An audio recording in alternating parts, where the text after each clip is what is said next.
to stay on the theme of the Australian of the Year, because there were some really interesting comments made by one of the finalists in this year's Australian of the Year. It was the New South Wales Australian of the Year, Professor Al Muderis, and he was quoted in today's Sydney Morning Herald and The Age. Of course, he was talking about the issue of climate change. Nothing unusual there. We've heard plenty about climate change, particularly since those terrible bushfires that sparked up over Christmas on the east coast of this country. But in this story, Al Muderis, he says that he's talking about the need for Australia, he says, to go nuclear to cut emissions. He says, I'm not an economist, I'm not an environmental scientist, I'm just a human being that senses the danger we are facing, he said in this interview with Dana McCauley in the Sydney Morning Herald. Now, he talks about the potential for nuclear energy in this country, and the fact that he believes this needs to be part of the discussion as we talk about cutting emissions here and dealing with the issue of climate change. He's called on the Morrison government to, quote, revisit the idea of having nuclear power, saying an atomic plant could be built to power the desalination plant needed to secure the nation's water supply and safeguard against drought, a project that would create jobs while lowering emissions. Tanveer, what did you make of this? What do you make of this idea that perhaps Australia needs to have a more serious look at nuclear energy as a way to reduce our emissions here in this country?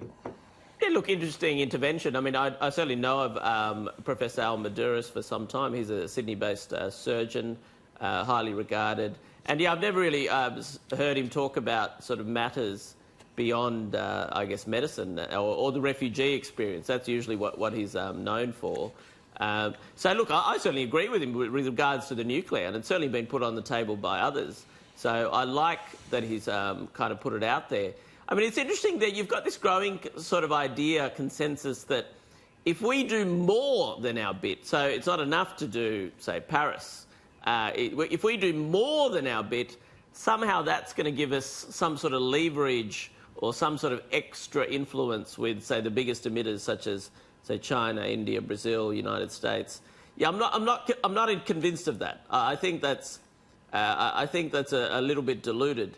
But in terms of what he was saying about nuclear, I certainly support looking at that more seriously.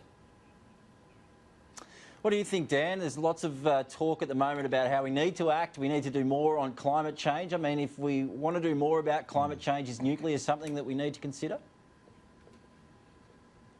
The problem with nuclear, and it is worth considering. In fact, it should be part of the discussion, but for the reasons for and against, and some of the advances in nuclear technology should not be dismissed. But a couple of points: the economics behind nuclear in its current form are very difficult to prosecute. You're looking at a large, lifetime for the actual plant itself, construction, the actual hiring of expertise to run a nuclear plant and construct one, skills which are not readily available in this part of the world. That's a big problem we face here. And of course, there are the competing options around hydro. Of course, he did mention flood mitigation and providing solutions around that. And there is, of course, the revised Bradfield scheme by Sir Leo Hilscher, which would take the Hell's Gate proposal of the Tully in North Queensland and use excess floodwater,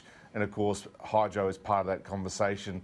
The other part too, I should add, is that hydrogen, not hydro, is also part, but it's still not commercially viable yet. But the idea of nuclear and discussing it, particularly with newer technologies, should be part of the discussion. But we need almost, the one thing with climate change we've seen, I think, the country hasn't been at its best in terms of the debate, particularly following the bushfires. So we need to almost have a summit where, people who don't want to speak to each other need to be in the same room and putting forward good ideas. And, party politics and ideology need to be put to one side, that we actually do find solutions. And solutions, Matt, which go beyond, yes, environment's important, but you actually need to look at the economics of this and say that, when people say we need to get out of certain industries, well, there's 35, 40,000 people in one given power plant whose lives are affected by those decisions, and they just can't be taken overnight. Yeah, I think that's a great idea, having a summit. Certainly much better than how we're trying to sort this out at the moment, which is really by just shouting at one another on social media. That doesn't seem to be achieving much at all. So I reckon that's got merit, that's got serious legs, that idea, Dan, and I reckon hopefully there's a few of our politicians listening tonight, they might take that up. Now,